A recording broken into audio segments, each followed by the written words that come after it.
당신 쓰레기 봉투 못 봤어? 쓰레기 봉투? 응. 난 산 적 없는데. 아니, 그 전집에서 쓰던 쓰레기 봉투 말이야. 아, 거기다가 쓰레기를 담으면 어떡해. 여기는 엄연히 다른 거란 말이야. 이 동네에서 쓰는 쓰레기 봉투를 써야지. 이 양반이 어디 빙하 시대 살다 왔나? 뉴스에 나왔다니까. 뭐?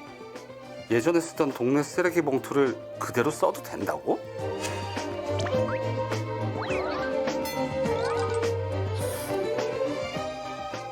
아빠 뭐해? 렌즈가 다 떨어져서. 근데 사러 갈 시간도 없는데. 온라인으로 사면 되지. 그건 불법이야. 온라인으로 사면 큰일 난다고. 내 친구들은 전부 다 온라인으로 컬러 렌즈 사서 끼는데?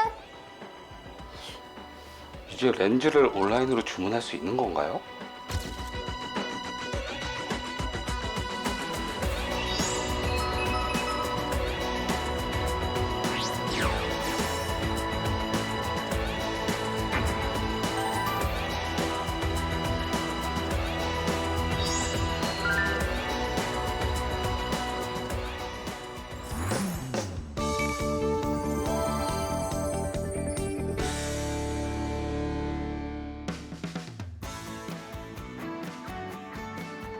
국민의 실생활에 도움이 되는 알짜 정책만을 소개합니다. KTV 생활의 정책. 안녕하세요. 아나운서 정민양입니다.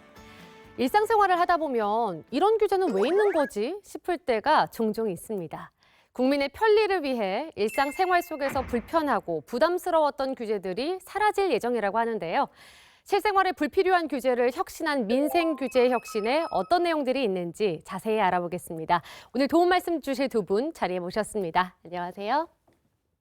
반갑습니다. 한국행정연구원에서 규제정책 연구하고 있는 이민호입니다.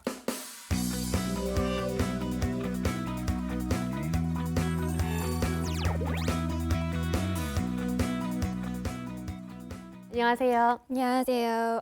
경희대학교 행정학과 정주원입니다.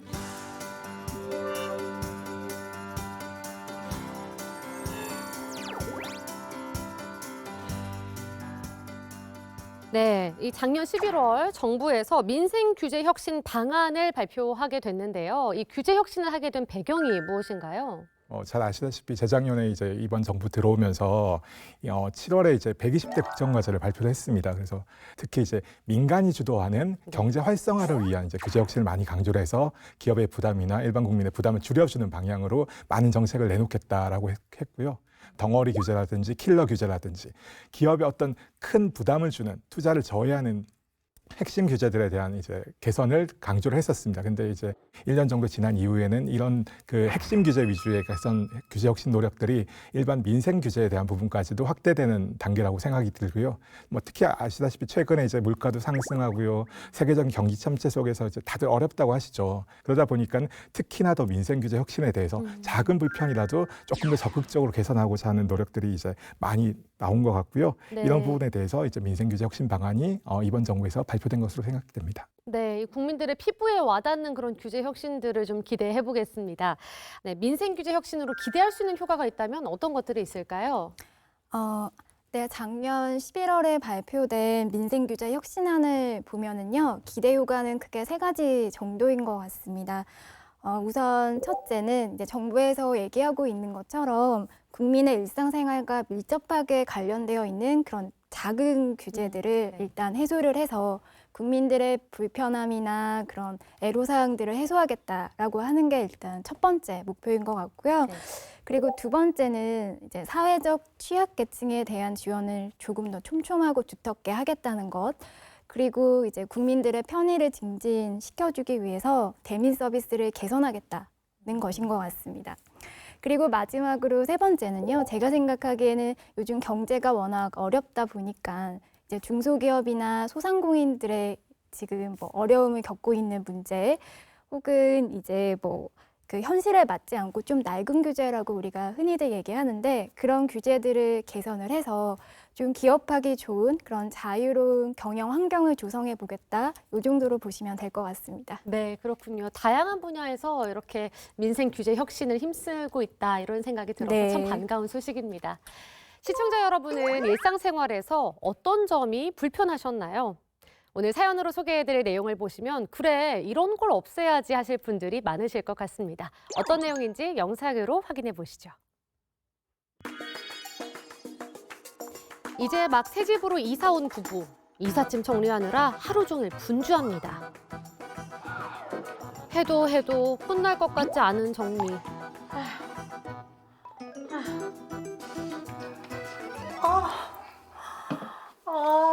이삿짐 정리하는 거 정말 너무 힘들어.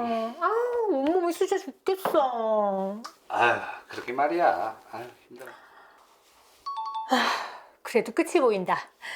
이제 주방만 정리하면 되겠어. 큰 짐들은 다 정리하고 이제 거의 마무리 단계까지 왔습니다.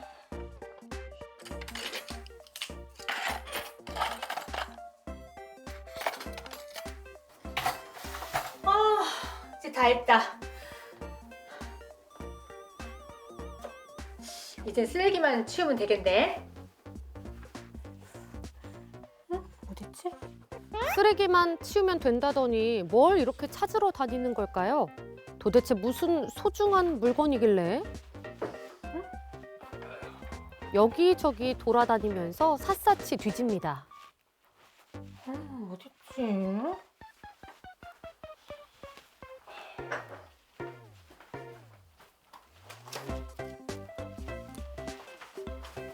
아니 어딨지? 당체 못 찾겠네. 아니, 뭘 그렇게 찾아? 쓰레기 봉투 말이야.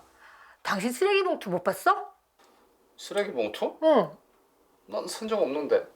아니 그 전집에서 쓰던 쓰레기 봉투 말이야.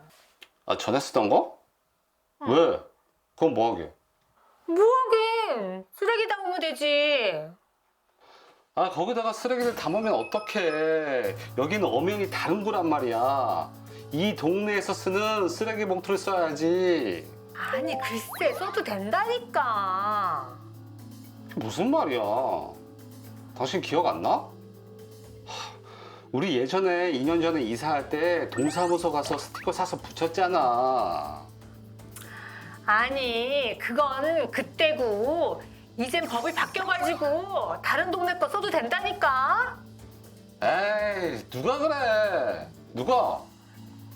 이 양반이 어디 빙하 시대 살다 왔나? 뉴스에 나왔다니까. 뭐? 예전에 쓰던 동네 쓰레기 봉투를 그대로 써도 된다고?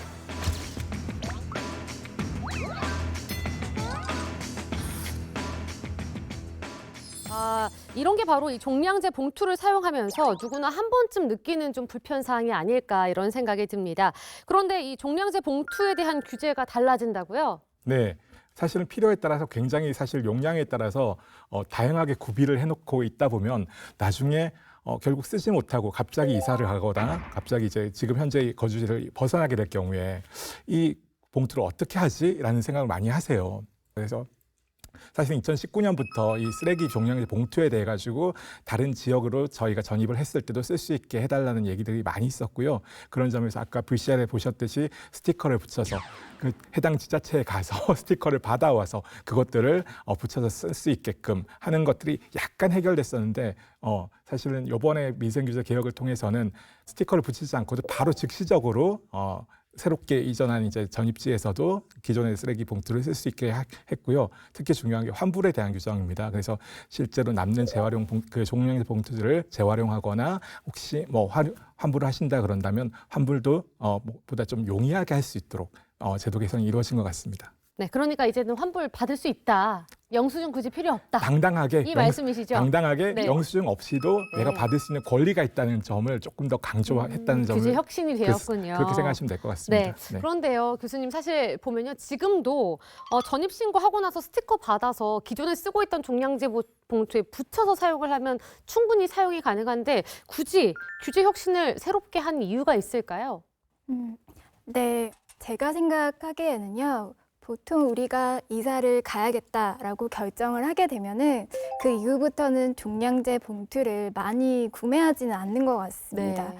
이제 그러다 보니까 사실상 남는 봉투도 몇 장이 되지가 않고요. 더구나 이제 전입 신고하는 날 이사만으로도 너무 정신이 없는데 그걸 이제 가는 걸 생각하기조차 어렵고 사실 번거로운 거죠. 그래서 이번 규제 개혁은요, 이러한 번거로움을 좀 해소하겠다라는 차원에서요, 지역에 관계없이 그 쓰레기 종량제 봉투를 전국 어디서나 사용 가능하게 해준 것으로 보시면 될 것 같습니다. 이런 거야말로 국민들이 정말 피부에 닿는 그런 변화이지 않을까. 얼마나 더 편해졌습니까? 정말 좋은 변화인 것 같습니다.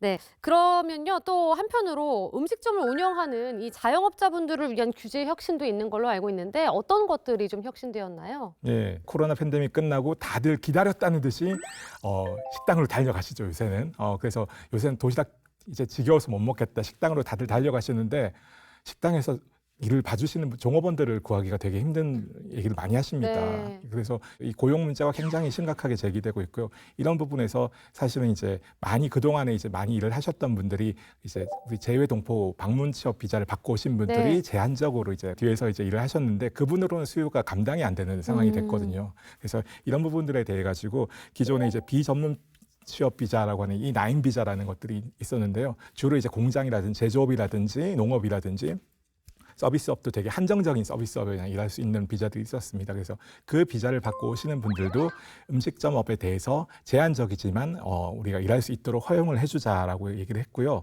식당의 규모라든지 음식점의 어떤 그 업력이라고 하죠. 그거에 따라 가지고 약간 한 명을 고용할 수 있고 두 명을 고용할 수 있고 조금 차이가 나긴 하지만은 그럼에도 불구하고 올해 이제 2024년에 아까 말씀드렸던 E9 비자를 받으시는 분이 역대급으로 16만 5천 명이 지금 이제 E9 비자를 받고 이주인 노동자들이 들어오게 될 예정인 것 같습니다. 그래서 아무래도 풀이 커졌고요. 충분한 어떤 인력을 고용할 수 있는 기회가 되지 않았나라는 생각이 듭니다. 네, 그렇군요. 그러니까 다양한 국적을 가진 사람들이 대한민국에서 일을 할 수 있는 기회 또한 확실하게 늘어날 것 같습니다. 또 어떤 규제들이 새롭게 바뀌어서 도움이 될지 궁금하시죠? 그래서 영상으로 준비했습니다. 함께 보시죠. 또 안경다리가 문제네. 왜 이렇게 삐뚤어지는 거야? 안 되겠다. 내일은 렌즈 끼고 가야지. 왜 그러지? 종종 안경에 문제가 생겨 콘택트 렌즈를 착용하는 주인공. 화장실에 뒀나?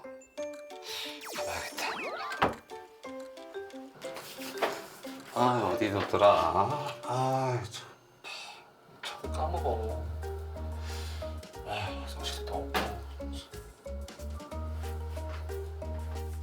어딨지? 답답하네. 맞다. 제가 벗은 게 마지막이었지. 참 난감하네. 내일도 모레도 계속 안경점 갈 시간은 없는데. 어떡하지? 미리 일회용 렌즈를 사둔다는 걸 깜빡했나 봅니다. 그래도 혹시 어디 하나라도 있지 않을까 구석구석 찾아보는데요. 이거 맨날 까먹고 이거. 아빠 뭐해? 렌즈가 다 떨어져서.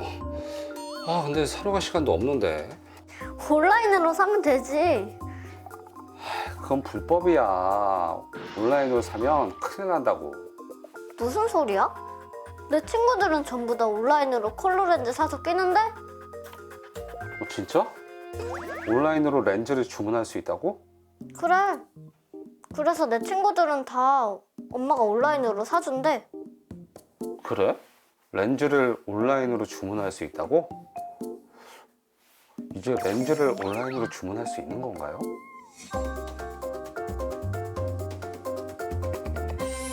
영상을 보면서 정말 공감이 많이 됐습니다. 저 같은 경우에도 꼭 필요한 순간에 찾는데 없는 경우가 있더라고요. 예를 들어서 여행을 가거나 아니면 출장을 갔을 때 급하게 필요할 때 콘택트 렌즈는 수중에 없고 안경점을 찾아서 가는 게 굉장히 번거로웠었는데요. 이제는 온라인으로 구매할 수 있게 되었다고 하는데 앞으로는 이렇게 가능한가요? 네, 아까 말씀하셨듯이 VCR에서 그 아버님이 말씀하셨듯이 네. 사실은 온라인으로 구매하는 게 현재까지는 불법입니다. 네. 제가 이제 다른 사례들에서는 불법이라고까지 말씀을 안 드렸는데 이게 현재 이제 의료기사법에 보면 안경사는 이제 그 안경 업소를 통해서만 안경이라든지 컨택트 렌즈를 판매할 수 있게 돼 있습니다. 그리고 나머지 전자상거래를 통해서 판매하는 것은 안 된다라고. 사실 이렇게 안 된다라고 명시적으로 규정하는 경우가 많이 없거든요. 근데 이유가 있을까요? 그만큼 이제 컨택트 렌즈라든지 이런 것들은 몸에 신체에 닿는 부분이고 네. 건강에 관련된 부분들이면 건강에 혹시나 영향을 주지 않을까? 안경도 마찬가지고요. 이런 경우는 특별히 더 관리를 해야 되지 않을까?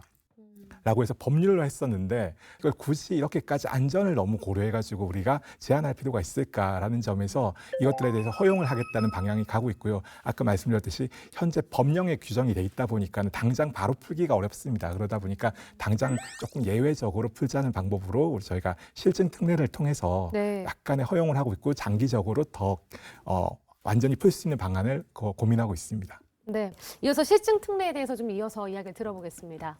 네, 방금 이제 박사님께서 말씀하신 실증 특례에 대해서 조금 부연 설명을 드리고 싶은데요. 그 전에 우선 규제 샌드박스에 대해서 말씀드릴 필요가 있을 것 같습니다. 어떠한 신기술이나 신제품이나 이런 새로운 서비스가 시장에 나온다라고 할 때요.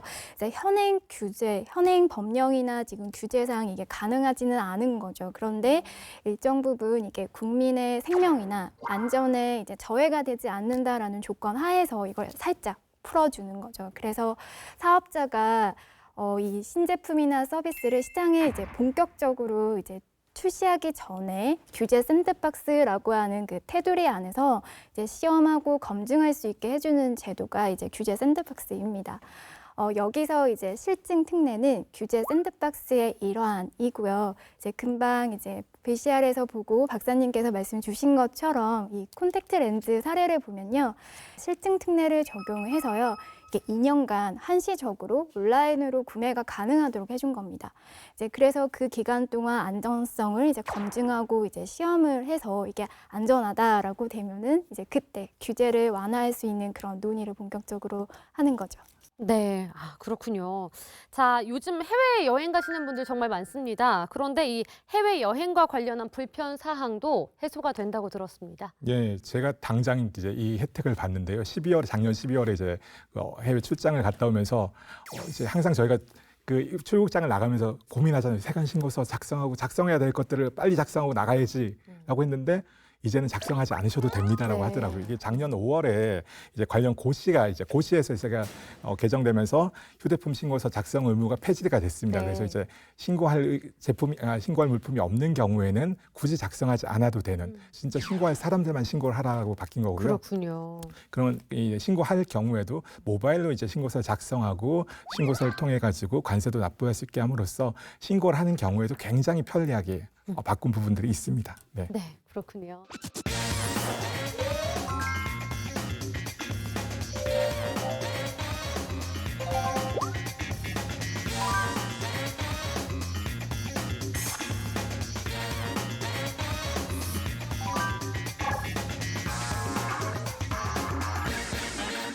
실생활에 도움이 되는 민생 규제에 대해서 알아보고 있습니다. 민생 규제 혁신안 중에서도 국민이 뽑은 베스트 3가 있는데요. 어떤 사례들이 있는지 순위별로 살펴보겠습니다. 국민이 뽑은 최고의 민생 규제 혁신 3위 어떤 내용인가요? 네, 3위 신규 계좌 이용자의 금융거래 한도 제한 합리화에 대한 규제입니다. 규제 개혁인데요.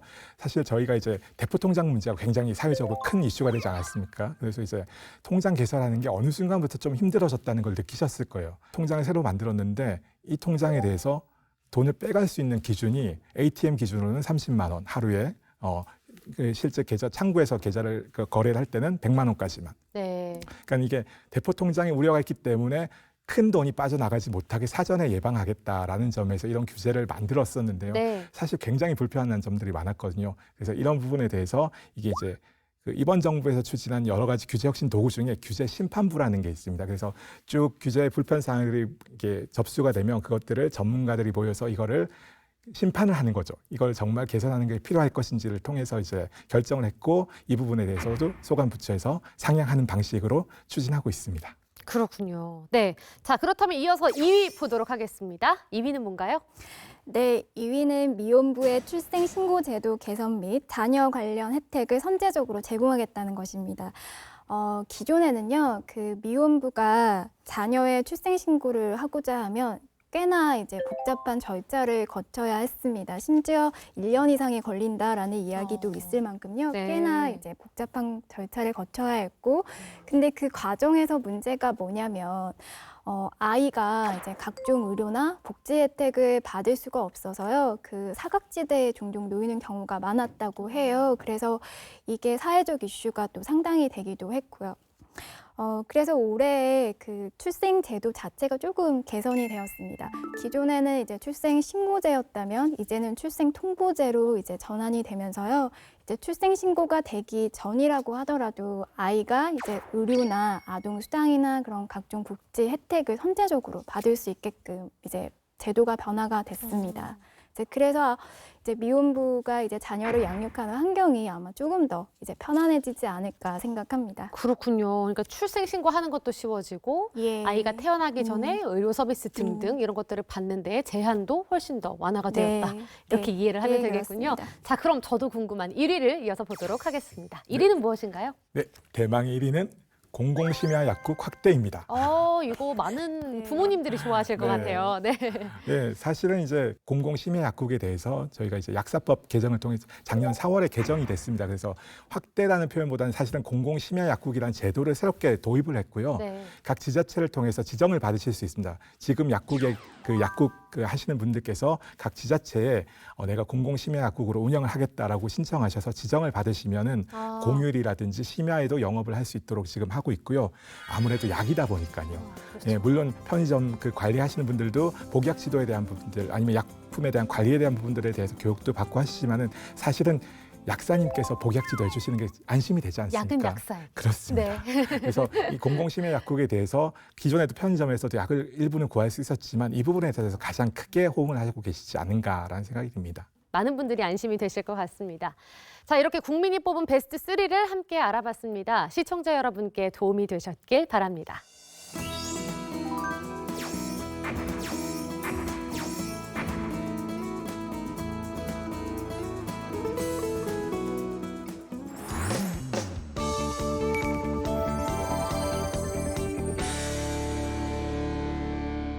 생활에 도움이 되는 민생 규제 혁신에 대해서 알아보고 있습니다. 또 어떤 불편한 규제들이 혁신되었는지 궁금하시죠? 영상으로 함께 보겠습니다.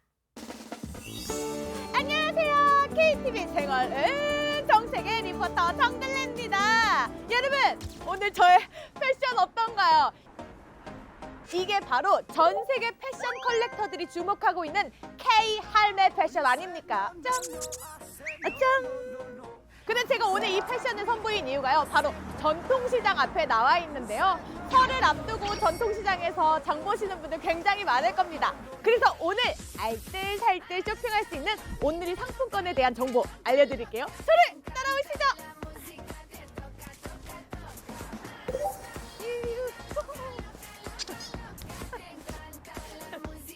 세상에서 제일 재밌는 게 시장 구경이라죠. 영하 15도의 냉동고 날씨에도 시장에는 싱싱하고 저렴한 물건들이 손님을 기다리고 있었습니다. 여러분, 그런데 전통시장에서만 쓸 수 있는 온누리 상품권에 대해 알고 계신가요? 평소에 온누리 상품권 많이 사용하세요? 예, 좀 종종 가끔 사용해요. 오, 네. 그럼 혹시 온누리 상품권을 사용하면서 조금 불편하셨던 점이 있다면 뭐가 있을까요? 너무 유효기간이 이렇게 짧다는 거, 그게 좀 불편하더라고요. 쓸 데가 별로 없어서요. 네, 사용할 수 있는 곳이 별로 없네요. 시장은 언제 와도 사람 냄새, 맛있는 냄새가 물씬 풍기죠. 김치 맛있겠다. 안 먹어도 그 맛을 알 것 같은 비주얼. 빨간 때깔부터 침이 넘어가네요. 갓 지은 하얀 쌀밥에 김치 한 점 척 올리면 한 그릇 뚝딱. 밥도둑이 따로 있을까요? 우리 김치 사장님 열심히 버무린 파김치, 그 맛은요?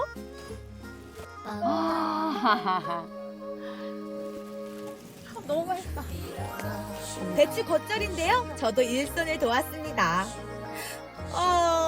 다시 봐도 또 먹고 싶어요. 잘한다. 시집가면 시부모한테 아주 사랑받겠다. 어머. 오메. 그러니까요. 김치가 찰지다고 그러지. 아니 금세 다 됐네. 아, 한 번 물고, 그렇지. 이 김치가 무슨 요리예요. 이거 너무 맛있네. 이거 무슨 양념이. 여러분, 진짜 무조건 드셔보셔야 되는 맛이. 너무 맛있다. 우리 가게는 나의 놀이터. 와. 얘는 나의 장난감. 어머. 이렇게 행복하게 일하시니까 너무 재밌어.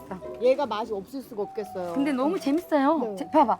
아까는 그냥 꿀떼기 했었잖아. 양념은 김치 됐잖아. 너무 맛있어, 너무 맛있어.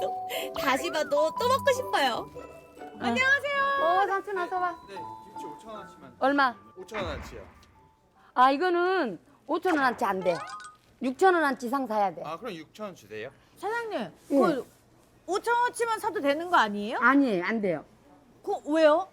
이거는 고객님들이 구입할 때 10% DC에서 구입할 수도 있고 5% DC에서 구입할 수도 있고 60% 이상 60% 이상을 사야지 사야지 거스름돈을 거시돈을 40% 내주는 거야. 아, 요즘 같은 고물가에 6,000원어치도 담아주는 고마운 사장님.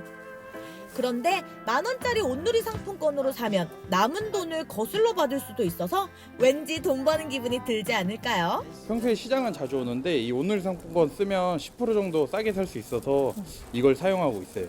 알고 계셨나요? 온누리 상품권은 60% 이상 구매하셔야 거스름돈을 받을 수 있다는 거. 어서 오세요. 뭐 드릴까요? 배추김치 좀 주세요. 배추- 10,000원어치만. 배추김치 10,000원어치? 네. 이게 저희 김치가 엄청 맛있어요. 네. 아시죠? 네. 혹시 이거 온누리 상품권 좀 오래됐는데 네. 혹시 이거 사용 가능할까요? 네? 오래된 상품권이요? 아유, 죄송한데 이거 안 될 것 같은데. 사장님! 네, 이거 오래된 건데 이거 유효기간 지난 것 같은데 이거 안 되죠? 괜찮아요. 전에는 유효 기간이 5년이었는데 올해부터 이제 유효 기간이 없어졌어. 집에 오래된 거 좀 있는데 그거 가져와도 돼. 돼요? 네네네. 아, 그럼 가져와서 쓸게요. 결제 아, 감사합니다. 그거 아셨나요? 온누리 상품권 유효기간이 없어졌대요. 집에 오랫동안 묵혀놨던 온누리 상품권 있으면 어서 와서 쓰세요.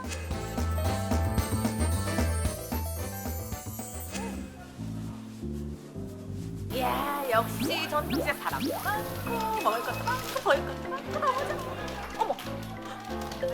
안녕하세요. 안녕하세요. 아니 지금 약간 지금 제가 약간 패셔니스타인데 오늘 제 패션들이 굉장히 많은 곳이에요. 알록달록 우리 어르신들의 패션을 책임지는 옷가게인데요. 정말 저렴하죠? 어떻게 요즘에 손님들이 많이 있나요? 요즘 좀 많이 설 명절 밑에는 어른들을 이렇게 또 선물하는 거가 좀 많이 이용하고 있어요. 네. 여기서도 온누리 상품권 많이 쓰나요? 그럼요. 많이 가져오세요. 온누리 상품권 유효기간이 없다는 거 아, 몰랐어요. 몰랐어요? 네네. 제가 꿀팁 드리는 네, 거예요. 그거 기간이 있어가지고. 네, 원래 5년이었잖아요. 네네. 그래서 그 뒤에 항상 봐요. 그 온누리 상품권 그 유효기간 조금 지난 거를 가져오셨더라고요. 그래서 이걸 받아야 되는지 안 받아야 되는지 참 곤란할 때가 있었어요. 근데 이제 그게 이제 기간이 없어졌다니까 너무 반가운 소리죠. 네네. 시장에 가면 빠질 수 없는 게 바로 맛있는 음식이죠. 김이 폴폴 나는 족발. 저 윤기 차르르르르 흐르는 것 좀 보세요. 영양도 만점, 맛도 만점. 소문난 맛집이라는데요.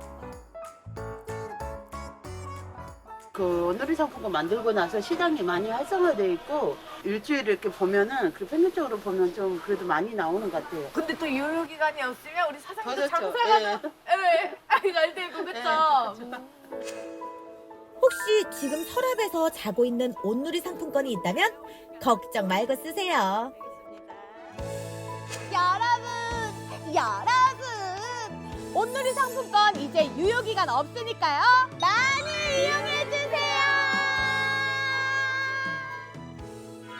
네, 영상을 보니까요. 원래는 유효기간이 5년이었었는데 이 온누리 상품권의 유효기간이 없어졌다. 이런 내용을 봤거든요. 사실인가요? 예, 그렇습니다. 온누리 상품권은요, 이제 지역 경제를 활성화시키기 위해서 정부가 발행하는 상품권이다라고 생각하시면 될 것 같습니다. 이 종류에 따라서 좀 개인이 월 구매할 수 있는 한도와 할인율이 조금씩 차이가 있거든요. 네. 네, 이번에 이제 5년이라고 하는 기간을 연장시켰을 뿐만 아니라 최근에 이제 정부가 2024년도, 그러니까 올해 한시적으로요. 그 개인이 구매할 수 있는 온누리 상품권의 한도를 조금 상향을 시켰습니다. 50만 원씩 상향을 시켰거든요. 그래서 그 종이로 된 지류형 상품권의 경우에는 기존에 개인이 구매할 수 있었던 것은 월 100만 원이었습니다. 그것을 이제 150만 원으로 상향을 한 것이고요. 네. 할인율은 5% 적용이 됩니다. 이제 모바일이나 카드형 상품권 같은 경우는 기존의 150만 원에서 이제 200만 원으로 월 구매 한도가 이제 상향이 되었고요. 그 할인율은 10% 적용이 됩니다. 이제 그러니까 생각을 해보시면 저희가 이제 모바일로 된 온누리 상품권으로 월 구매 한도 최대를 구매한다라고 했을 때요. 기존에는 150만 원치 물건을요 15만 원 할인 받아서 구매할 수 있었거든요. 이제 그런데 올해는 200만 원치 물건을 이제 조금 더 20만 원 할인 받아서 이제 구매할 수 있게 되었습니다. 확실히 숫자로 말씀을 해주시니까 확 와닿네요. 예. 네, 좋습니다. 그렇다면 지금 이 민생 규제 혁신안에 대한 이야기를 나누고 있는데 두 분이 보시기에는 민생 규제 혁신안 중에서 어떤 혁신이 국민에게 꼭 필요한 혁신이라는 생각이 드시나요? 네, 질문에 답이 있는 것 같아요. 사실 필요한 혁신이잖아요. 네. 불필요한 불편을 덜어주는 게 이제 가장 중요하다고 생각하는데 무슨 네. 말씀이냐면 저희가 규제를 만들 때는 약간의 불편을 감수하더라도 이게 뭔가 긍정적인 효과가 있겠지라고 생각해서 불편을 참는 건데 네. 나중에 알고 봤더니 정말 불필요한 불편이었구나라고 생각이 들면 약간 배신감을 느낄 때가 있거든요. 제가 예를 들자면은 요새 온라인 사이트 굉장히 많이 가입하시지 않습니까? 웹 앱도 많이 쓰시고 하시다 보니까는 계정을 만들고 항상 비밀번호를 넣고 입력해서 이제 서비스를 받아야 되는데 자주 그렇게 비밀번호를 바꾸라고 그래요. 그래서 근데 그게 생각이 안 나잖아요. 그러니까 이게 그리고 한 두세 번까지는 참는데 네. 이게 바짝바짝 마르는 거죠. 이제 두 번밖에 기회가 없겠구나. 저도 사실은 몰랐어요. 이게 개인정보보호법 관련해서 이제 기술적 보안 지침이라고 더 하위 법령의 이제 지침이 있는데 개인정보를 처리하시는 분들, 저희처럼 개인정보를 정말 이제 이용자들이 아니고요. 이것들을 다 묶어서 개인정보를 처리하시는 분들은 특별히 더 보안을 더 강화하셔야겠죠. 네. 이분들에 대해서는 6개월마다 한 번씩 비밀번호를 바꾸도록 지침이 있었던 거예요. 그 지침이 일반 이용자들에게도 6개월마다 뜨는 거죠. 비밀번호 바꾸셔야 됩니다. 근데 그 지침이 이제 작년에 통합이 되면서 없어졌어요. 사실은. 잘 됐네요. 왜냐면은 썼던 비밀번호는 이제 다시 또 그 설정을 그렇죠. 할 수가 없어서 계속 새롭게 좀 창의적으로 해야 하니까 되게 어려웠거든요. 그러니까 개인정보 처리자 같은 경우는 정말 중요하시고 이분들의 이제 보안은 정말 철저하게 강조가 돼야 되기 때문에 6개월마다 바꾸는 게 필요하지만 일반 이용자가 6개월마다 바꾸는 게 필요할까라고 생각하면은 제가 아까 말씀드렸듯이 불필요한 불편이다. 네. 나중에 약간 이거는 내가 불필요한 불편을 감수하고 살았던가라고 생각할 수도 있다는 거죠. 그래서 이런 부분들을 자꾸 발굴해서 해결해야 된다라는 생각을 하고 있습니다. 네, 교수님의 이야기도 들어보겠습니다. 네, 저는 이제 휴대폰으로 관세를 납부하거나 환급받을 수 있는 그 모바일 관세 납부 및 환급 서비스를 말씀을 드리고 싶은데요. 요즘 이제 해외여행 또 해외 직구를 통해서 물건을 이제 구매하시는 분들이 참 많은 것 같습니다. 이제 그분들에게 유용한 규제 혁신 아니라고 생각이 되는데요. 그 모바일 관세 납부 및 환급 서비스를 이제 활용하게 되면 저희가 해외에서 직구한 물건을 이제 저희가 반품하려고 하는 경우가 있잖아요. 그때 이제 스마트폰을 이용해서 이제 제가 낸 세금 납부 내역을 검색을 하고요. 그리고 이제 그 조회된 납부 내역에 대해서 간단하게 이제 모바일로 환급 절차를 밟을 수 있게끔 이제 개정이 되었습니다.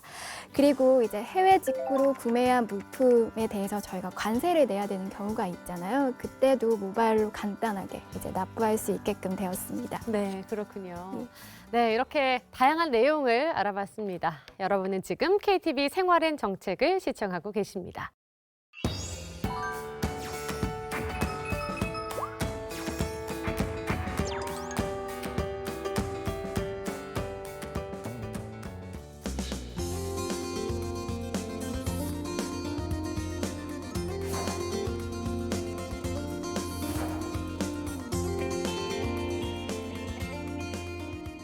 네, 이어서 시청자 여러분의 궁금증을 풀어드리는 시간입니다. 바로 이 민생규제 혁신안과 관련해서 궁금한 질문이나 사연을 보내주셨는데요. 첫 번째 질문 보도록 하겠습니다. 충청도의 작은 시골 마을에서 68세 되신 어머니 혼자 살고 계십니다. 버스가 드물게 다녀서 병원에 가려면 시간이 오래 걸리는데요. 작년 연말 어머님이 대문 턱에 걸려 넘어지시면서 뼈에 금이 갔는지 심한 통증을 호소하셨습니다. 당장 어머니께 달려갈 수가 없어서 병원에 왕진을 요청했는데 이동형 엑스레이가 있음에도 불구하고 규제가 있어서 활용할 수가 없다고 하더라고요. 이런 규제는 없어져야 하지 않을까요? 라고 사연을 주셨는데 듣기만 해도 참 안타깝네요. 네. 사실 지금 질문 주실 때 규제가 있어서 활용이 안 됩니다라고 했는데 정확하게 얘기하면 규제가 없어서 그렇습니다. 무슨 얘기냐면 아까 전에 이제 정 교수님 말씀 주셨지만은 포터블 엑스레이라고 하는 것들이 이제 기계가 나오고 기술이 발전돼서 이제 과거에는 우리 항상 병원에 가서 방사선과에 가서 실에 들어가서 이렇게 딱 고정된 그런 것들 썼지 않습니까? 근데 이제 이게 더 이동형으로 더 기술도 발전되고 활용 범위가 넓어졌는데 기존의 규정이라는 것들, 아까 제가 컨택트 렌즈 때도 말씀드렸지만 안전해야 되지 않습니까? 방사선 얼마나 위험해요, 듣기만 해도. 그러니까 그런 것들은 이러한 공간에서 이러한 방식으로만 쓸 수 있다라고 되어버리니까 나머지 우리가 생각지 못했던 다른 활용 방안에 대해서는 적용을 못 해버리는 거죠. 그래서 사실 이 부분이 계속 문제가 되었던 거고요. 그래서 이 부분에 대해서는 이제 여기 사연에도 있다시피 현장 의료의 활동을 할 때 이 포터블 엑스레이를 쓸 수 있도록 그럼 그 기준은 기존 기준보다는 조금 간소화된 기준으로 저희가 적용할 수 있게끔 유연하게 해석해서 할 수 있도록 저희가 이 부분을 고치고 있습니다. 그래서 향후에는 이런 부분들이 빨리 해결되지 않을까 싶습니다. 네, 이어서 보겠습니다. 소형 물류업체를 운영하고 있습니다. 교통 유발 부담금 400만 원을 고지받았는데요. 하지만 400만 원의 부담금이 분할 납부가 되지 않습니다. 이런 규제는 혁신할 수 없을까요? 라고 질문 주셨는데 400만 원을 한 번에 납부하기에는 좀 부담이 있을 수밖에 없죠. 예, 그렇습니다. 한국은요, 교통 혼잡이 워낙 심각하다 보니까요, 이 교통 혼잡을 좀 완화하기 위한 목적으로 혼잡을 유발할 가능성이 있는 시설물에 대해서 일정한 비용을 좀 선제적으로 부과하고 있는데, 그를 이제 교통 유발 부담금이라고 합니다. 기존에는 이제 500만 원 초과분에 대해서만 분할 납부가 가능했습니다. 그래서 그 자금 여력이 부족한 영세 업체나 업체들의 경우에는 이게 상당한 부담으로 작용할 수밖에 없었거든요. 그래서 이번에 이제 규제가 이제 개선이 되면서요, 그 교통 유발 부담금 분할 납부 기준 금액을 기존의 500만 원 초과분에서 이제 300만 원 초과분으로 인하를 하게 됐습니다. 그래서 300만 원 이상 나오면 분할 납부를 할 수 있도록 이제는 가능하게 된 것이죠. 이제 그러면서 조금 업체들의 부담이 경감되지 않을까 생각합니다. 네. 작지만 일상 속 불편함이 사라지는 것만큼 속 시원한 일도 없지 않을까 합니다. 국민을 답답하게 만드는 규제를 빠르게 혁신해서 더 살기 좋은 세상이 되었으면 하는 바람입니다. 두 분 오늘 함께 해주셨는데요. KTV 생활의 정책을 시청하고 계신 분들께 당부하고 싶은 말씀이 있다면 한 말씀 부탁드리겠습니다. 네. 오늘 나왔던 민생규제 혁신 과제들이 사실은 다 여러분들께서 의견을 주셔서 만들어진 것이라 볼 수 있고요. 현 정부에서는 규제개혁 신문고를 통해서 일반 국민들의 불편함들을 다 이렇게 접수해서 그것들을 개선 과제로 모으고 있습니다. 꼭 규제인지 아닌지 모르겠다고 싶으신 분들은 적극행정 국민신청제라는 것도 있고요. 각 부처라든지 지자체별로도 있습니다. 그래서 적극행정 국민신청제를 통해서 이런 불편함들을 얘기하시면 많은 민생규제 혁신에 도움이 되지 않을까라고 생각합니다. 감사합니다.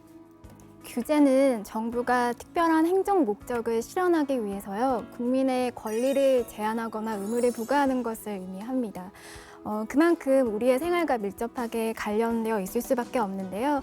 그래서 그 정부에서 발표하는 규제 개혁 혁신안을 앞으로도 계속해서 관심 있게 지켜봐 주시면 좋을 것 같습니다. 감사합니다. 네, 오늘 두 분 귀한 시간 내주셔서 고맙습니다.